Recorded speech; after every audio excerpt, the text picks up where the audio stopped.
I এর একটা জরিপ দেখলাম, যেখানে বলা হয়েছে এবি পার্টির জনসমর্থন 21%। তো তাদের এই জরিপ দেখে আমার একটা গল্প মনে পড়ে গেল। ছোটবেলায় গল্পটি পড়েছিলাম যে এক ভদ্রলোক পড়েছিল যে নদীর গড় গভীরতা হচ্ছে 4.5 ফুট। তো তিনি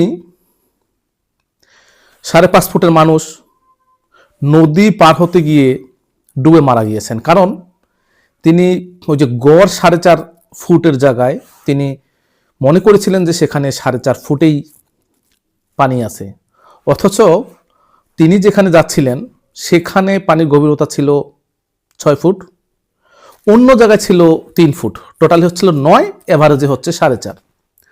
তো পরিসংখ্যান সম্পর্কে তো বলা হয়ে থাকে মিথ্যা ডাহা মিথ্যার পরিসংখ্যান। তো আমাদের অধিকাংশ জরিপগুলোই এইরকম একটা ঘটনা। এই যে এবি পার্টি বা আমার বাংলাদেশ পার্টি, এটাকে বলা হয় একটা ইখওয়ানি ধারার একটা বাংলাদেশের রাজনৈতিক দলের বি টিম। তারা বলেছে এটার জনসমর্থন 21%, অথচ বাংলাদেশের 21% ভোটার তো দূরের কথা, 5% ভোটারও কিন্তু এই এবি পার্টির নাম পর্যন্ত শোনেনি। আসলে নানা ধরনের পরিসংখ্যান আমরা দেখি নানা সময়। পরিসংখ্যানের ফলাফল আমরা সবসময় যে ইতিবাচকভাবে ব্যবহার করতে পারি বা ইতিবাচক হয় তাও নয়। গতবার পশ্চিমবঙ্গের বিধানসভা নির্বাচনের আগে বিভিন্ন যেই জনমত জরিপ যারা করেছিল তাদের অধিকাংশের মতামত ছিল বিজেপি ক্ষমতায় আসবে, অথচ তারা সেখানে ব্যর্থ হয়েছিল। আপনাদের নিশ্চয়ই মনে থাকার কথা 96 সালের নির্বাচনেও অধিকাংশ জরিপে বলেছিল যে আওয়ামী লীগ পরাজয় বরণ করবে, বিএনপি জয়লাভ করবে, কিন্তু হিসাবটা হয়েছিল উল্টা, আওয়ামী লীগ জয়লাভ করেছিল।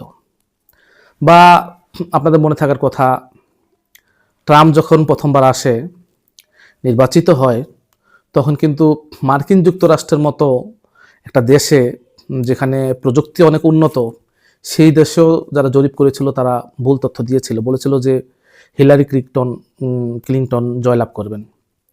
তো এই পরিসংখ্যান দেখার পরে আমার সেই কথাগুলো আবার মনে পড়ে গেল যে তবে এই যে পরিসংখ্যানটা, এটা হচ্ছে সব একটা আজগুবি পরিসংখ্যান। অন্যান্য পরিসংখ্যানগুলো হয়তো বিশ্বাস করাও যেতে পারে, কিন্তু এই পরিসংখ্যানটা টাকা দিয়ে যে করানো হয়েছে বা অন্য কোনো সিস্টেমে করেছে এটা সুস্পষ্ট। কারণ এবি পার্টি সম্পর্কে সবার যারা জানে তারা জানেন যে এই দলের 2 জন নেতা ছাড়া আসলে আর কাউকে মানুষ জানেই না, চিনেও না।